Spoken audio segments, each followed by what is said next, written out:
Tell us about yourself and your journey. So first, let me introduce myself. I'm Shraddha Vadalia, a skincare and a makeup educator. Basically, I am a commerce student and a math lover, but I landed up into skincare and makeup, which is science. It's always a strange question for people that why I joined into this stream when I don't belong to that stream. So I would like to say, for me, makeup and skincare is more of a logic rather than science. I believe experience is a guru actually.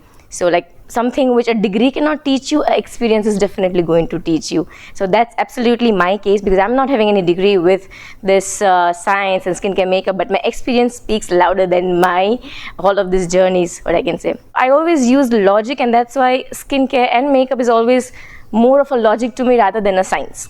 Yeah, so that's about me. And then on later part, like I got married too early, and after being married you get occupied for a certain number of years, and same happened with me. And then having a child and being a busy mom, I never got time to think about what exactly I want to do. And then Kian is now grown up, and that's why I thought, let me do something for myself. And this is a streamline wherein I can very well manage my family, a kid's life, being a wife, being a mom, and something on social media. I'm just building up my name right now. Once he's all grown up, it will be like after 6 to 7 years when I won't have any kind of responsibilities. So at that point of time, I can seriously take my career into my hands. But right now, I'm just building my career, doing something, occupying myself somewhere, and learning something new every day. That's it.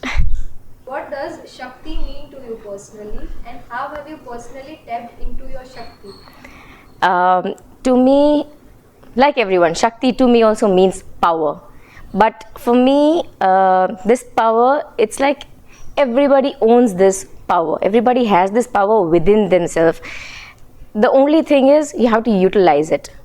And that generally happens, everybody is having that phase in life when they feel low.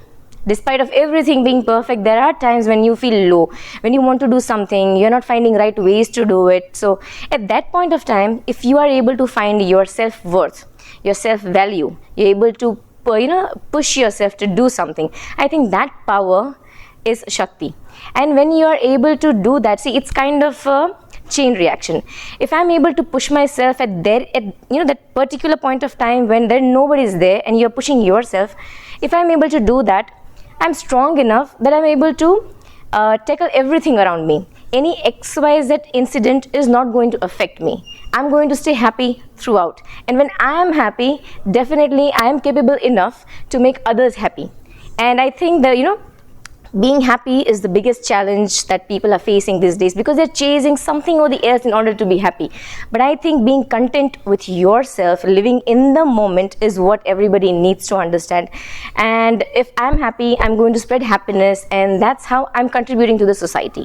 Share a story of a time you overcame a challenge or obstacle in your life, and what made you strong in that moment. Particularly, there is nothing as something major, but still there is an incident I am dying to tell. I don't know, I don't know how it became, how I was facing that challenge, but I started having a knee problem which was known as chondromalacia patello, and in routine language we call it as runner's knee. So the kind of situation wherein I was not even able to walk from dining table to kitchen. I literally used to cry. I used to have burning sensation in my knees, and I was not able to walk. So, and it was something I cannot explain someone. And then when you can't explain, when you are not diagnosed with anything, it's difficult to find the solution as well. So I went to a doctor and got myself diagnosed, and he told me about this, that I'm having chondromalacia patella. And what he asked me was that you're not supposed to bend your knees now. Wherever you sit, you put your legs straight and sit. You're not supposed to bend your knees. Realize that I need to do something about this, but still I was not sure about what am I supposed to do. At the same point of time, my husband, he had ligament tear, Ankit. So, and it was completely torn out. And we went to Dr. Anand Joshi from Mumbai, the one who is the specialist. So we went over there, and he's a busy guy. So I did not get much time to ask him about my knee, but just I asked him, and within 30 seconds or something I got the time, and he told me that do cycling. So I was like, okay, fine. We did not have much conversation. So I came back and I started with cycling thing. When I started with cycling, I realized that, okay, my knee is becoming better. So now I need to do more research on this, that when one doctor is asking me not to bend my knees, another one is asking me to do cycling. So let me deep dive into the whole matter. So then I did more of a research on this, and I got to know that I need to give movements to my leg, wherein I need to strengthen my whole leg so that the joints are not getting enough pressure. So I started with yoga. There is this Archita ma'am who is my yoga guru, and I absolutely adore her because she is a person with so much of positivity within her, and she was someone who was pushing me throughout that no, you can do it, think good things and they will turn into reality. So, and the way and the amount of peace I used to get in yoga, so it brought out a positive change in me. So there was a time that we came to a position wherein I was at least started folding my legs. I started to sit with folded legs, and I was so happy, like after so many months I was able to sit, not for 30 seconds also, but at least I was able to do it. It was a positive sign for me. And then I knew it that okay, now this is the right track I'm moving on. Now I am like almost 95% I'm cured. So even I cannot believe that when someone told me no, you cannot do this, and I found my way out of this. So it's all about pushing yourself. There is no other thing. That's what worked for me, and I would like to convey this to people that no matter what, find your solutions, push yourself, come out of your comfort zone. That's the only way out. What empowerment means to you?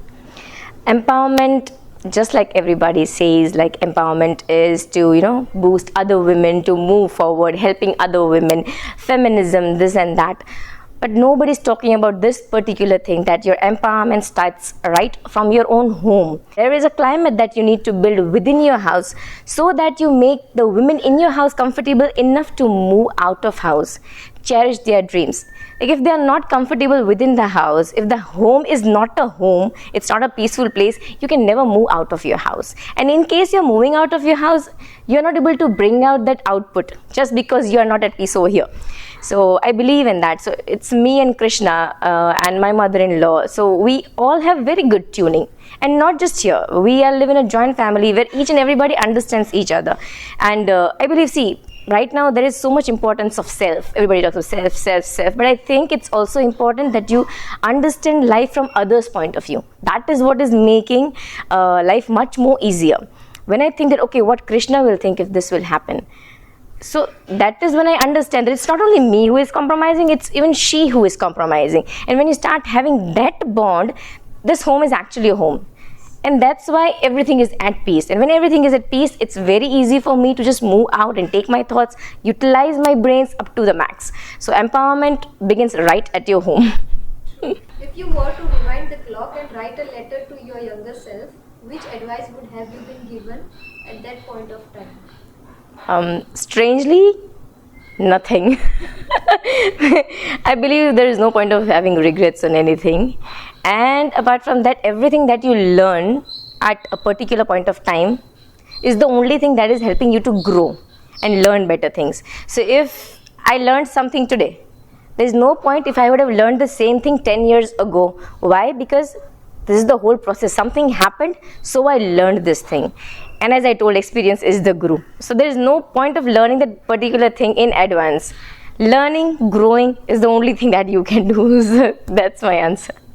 How would you describe inspire inclusion for women?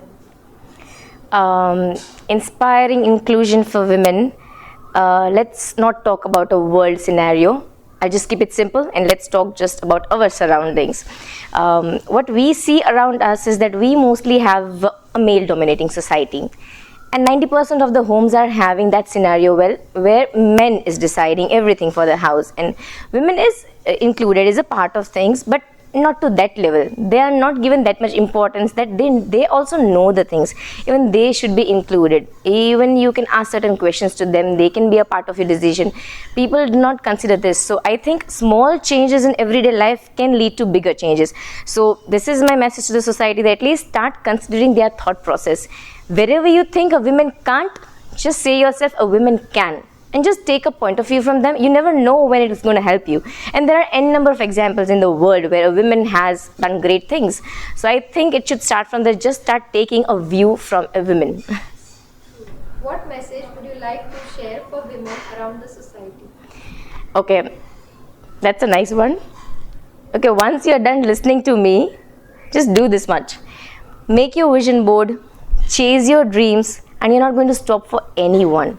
Okay, because the time gone, it's gone forever. So just run after your dreams, fulfill it, and just live your life. Just stop giving thoughts to everything else. And a vision board is definitely going to help you a lot. So just do that and then remind me later. What piece of advice would you like to give to working mothers or women around?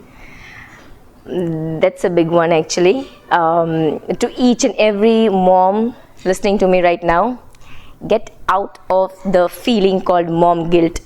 It's such a big thing. Only a mom can understand this. With mom guilt, it's not just about mom guilt. It's a guilt related to you being a homemaker, you being a wife, you being a daughter-in-law, because you're playing so many roles.